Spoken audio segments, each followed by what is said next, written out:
Welcome to the realm of heroes and monsters.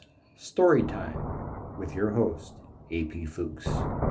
Stories of intrigue, stories of horror, stories of superheroics, stories of monsters.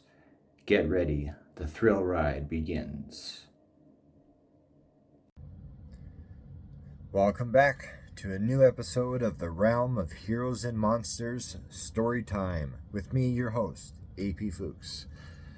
So we're thinking about superpowers these days, and as a superhero writer and a superhero fan, I was thinking we've pretty much covered all the bases of superpowers. I mean, throughout the history of comics, the history of superfiction, I mean, you think of any kind of superpower, somebody already has it. Somebody already is able to do those things, I mean, even if you look at like Marvel and DC, like this, I mean, let's do it here. Like we got Superman, and then we got Sentry, we got Batman, we got Daredevil, we got Flash, we got Quicksilver, we have Aquaman, we got Submariner. Like the parallels are crazy there, right? Big bad cosmic bad guy Thanos, and then we have Darkseid. I mean, the list goes on and on and on, right? Firestorm, and then we got Firestar. So, I mean, it's hard as a superhero creator to come up with a unique superpower. And yeah, I mean, like even when I created Axiom Man, I mean, there's powers that I love that if I were ever given superpowers, it'd be really cool to have, right? So I picked my favorites, right? So Axiom Man can fly, which is actually two powers in one, and I'll explain that in a second. And then, so he can fly, he's got super strength, and he shoots his energy beams from his eyes. His other power, which he's been developing, is a kind of a glowing, very, very subtle glowing, like super subtle, but basically a kind of a glow that goes over his body, and it acts as kind of like a mini shield. I mean, like if you stab him with a knife dead on, yeah, you're going to penetrate that shield and you're going to get him. But if you took like a slash at him, the blade scraping across that shield, he'd be protected. So it's a helpful tool for him, but it's not like a definitive tool for him. But anyway, yeah, back to his flight. So yeah, I was thinking, flight as a superpower is actually two powers, right? Because flight is what? It's one, defying gravity. Okay, so that's the flying part of it. But two, you have to move. You can't just, like a superhero can't just float up on the spot and then be expected to be like super heroic. Maybe, yeah, if you did some Matrix like kung fu stuff, you could rise up, float there for a second, and kick a guy in the head. Sure, but other than that, super flight comes with by default super speed. I mean, even a human, right? Like, how fast can we run? At most, like even our top Olympic sprinters, yeah, they could really book it. And it's admirable for what they can do, and that's all hopefully natural. But flight, yeah, if you were to get from point A to point B, I mean, you got to be moving at a minimum of to keep your time within reason, 50-60 kilometers an hour, at least that, right? Well, no human being could run at that speed. No human being could walk at that speed. There's no part of our body that we could use to move ourselves and propel ourselves along at that speed. So flight by default is a power, so to speak. So anyway, but in terms of like coming up with superpowers for heroes or villains, it's tough, man. I mean, it's hard. I think the formula needs to be basically the idea that you have your, let's just pick an arbitrary number. Let's say you have your handfuls, so like 5, right? It's 5, like a handful of powers that you like. Then the only way to kind of make it unique is two ways. One is just having your unique combination of powers. Your list of 5 compared to someone else's list of 5 is going to be different. So you have your sort of combination there. So that's your unique part in that aspect. And then the other part is just the extent of those powers, and when I was writing Axiom Man, when I first started the series, I had to make a choice. I had to choose how powerful I wanted him to be.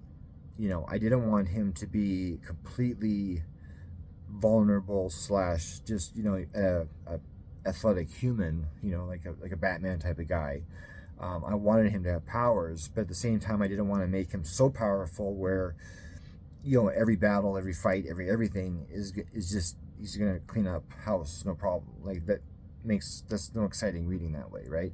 And at the same time, too, you can't constantly have your hero go to a bad guy of equivalent or more power either.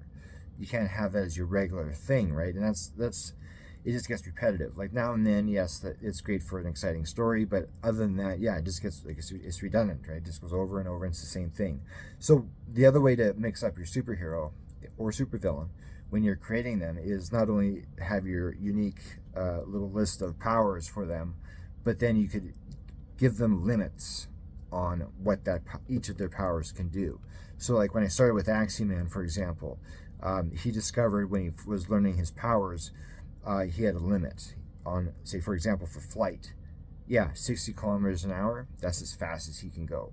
So if he had to go someplace 100 kilometers away, it's going to take him about an hour and a half, hour 35 minutes or so to get there. Likewise, his strength, I capped it 1,000 pounds. That's it. Right? That's it.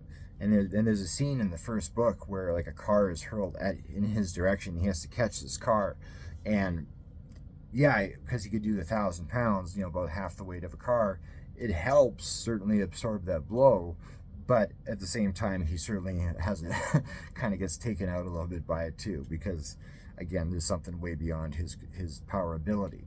I mean, even the energy beams that he shoots from his eyes, I couldn't make them all powerful where he could like stare at a gas truck and like bam, blow the whole thing up, or stare at a building and blam, blow the whole thing up.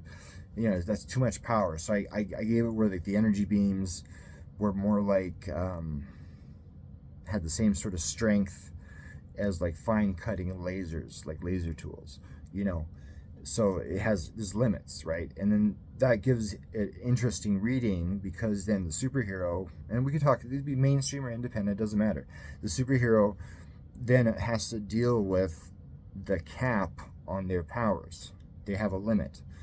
And when they're in a situation that's above their limit, I mean, you could only imagine, right, being a superhero and knowing that you could do these amazing things, and you're in this, fantastical situation where something really bad is going down, and it's on you to fix it, and you know that your power set, even though it far exceeds the abilities of mortal men, is not enough to cut it. I mean, that's a hard thing to face. It's no different than bringing a knife to a gunfight. Same idea, right? A knife carrying it on you makes you feel powerful. But then the other guy pulls a gun, that knife suddenly doesn't feel so powerful after all. So, yeah, so like superpowers is a tricky area. And I've yet to see a unique power come out of comics, out of movies, out of other literature. I'm waiting for it. The only one that I saw, what was the name of the movie? I did a review on it and everything. And it was the group of friends, and they were able to have telekinesis as a power. And the way the telekinesis was presented was very, very unique. And I really enjoyed how they did that. I want to say Chronicle. That's the name of the movie, Chronicle. Yeah, highly recommended. It's a superhero movie, but it's not a superhero movie. And it's kind of like the birth, rather, of a superhero slash supervillain movie. The same tone as Unbreakable, but not as dramatic. And yeah, that was one occasion where I saw a superpower used in a unique way. And I would suggest, if you're out there creating superheroes, yeah, consider trying to bring something new to the table. Even if it's an old thing, an old concept, take it and then turn it on its head. Give it something new. Give it a twist. Give it a turn, and see what happens. So that's my challenge to the creators out there. That's also a challenge to myself. And I hope, going forward, all of us creators can come up with something unique and new for the readers, so that the readers can not go, oh, this again. And then instead they can go, oh, this, cool. So Let's make that our goal. Anyway, enough rambling, enough superpower talk. Let's dive into story time. Let's get going right now.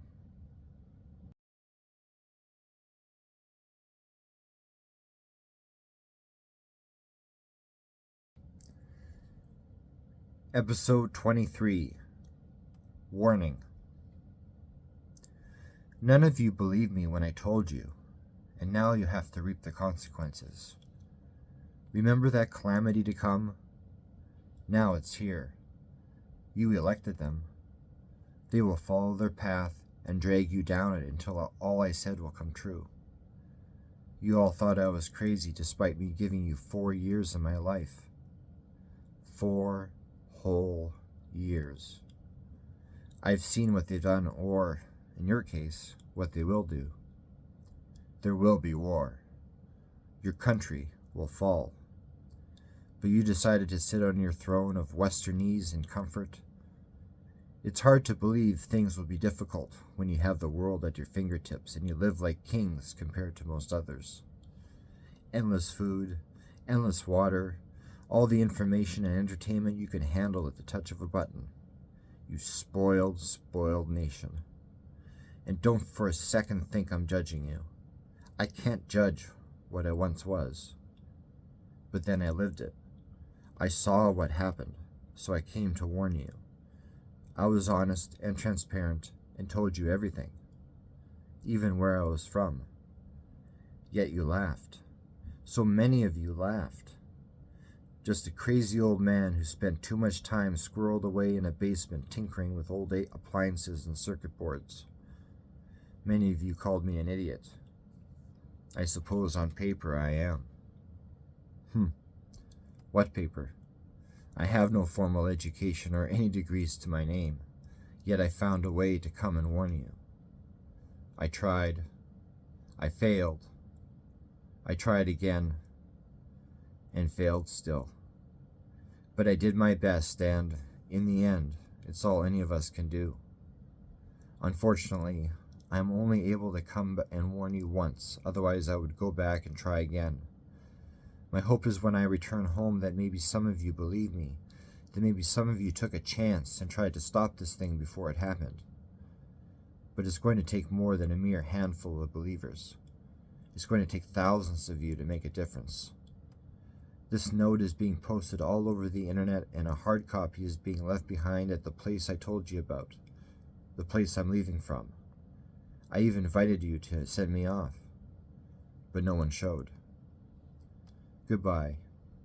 Hope things change. Sincerely, Teddy Stromhold. Teddy looked at the note, then folded it into quarters and anchored it to the grass with a stone. He left most of the note visible so anyone who came across it would see it. He glanced up at the afternoon sky and took in the sun one last time. With a sigh, he turned and entered the cone-like machine and shut its heavy iron door. Once inside, he sat in the armchair in the middle and glanced around at the controls. He pulled the lever, and the interior of the machine crackled to life with glowing electrical tubes. A couple sparks flew, and the circuitry hummed. "Here's to the future," he said. "Hope it's different than the one I left." The machine jolted, and he entered the time stream.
And thanks for tuning in after the credits. This credit scene, I just want to simply give a pat on the back to every single podcaster out there.